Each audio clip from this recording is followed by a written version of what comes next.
You know who you sound like, this good Jewish girl from Toronto? You sound remarkably like Pope Francis.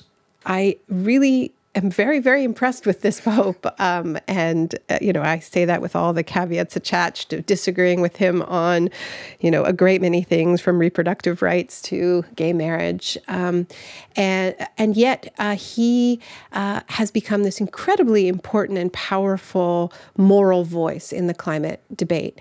And I think it is important to speak about climate change in the language of morality. He says, inaction is a sin. I would call it a crime.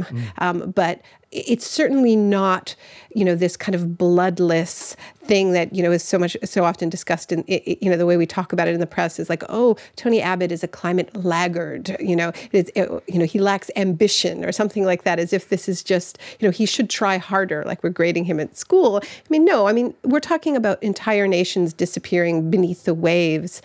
And it's entirely preventable.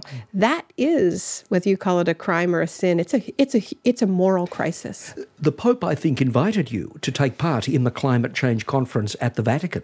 Yes, so I was at the Vatican in July to help the rollout of the encyclical Laudato Si, it was very strange to be there as a secular Jewish feminist, and in fact, the Pope's official spokesperson introduced me that way because I had jokingly referred to myself like that in my notes, which I had to give them before the press conference. And he said to me right before we went on, he said, "Is this how you describe yourself, a secular Jewish feminist?" I said, "Yeah, well, sometimes."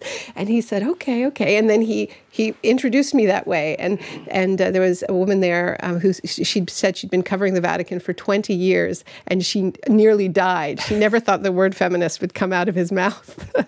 So it was strange, but it was also really exciting because what was, I think, most exciting about it was watching this tremendously conservative, tradition-bound institution change at lightning speed.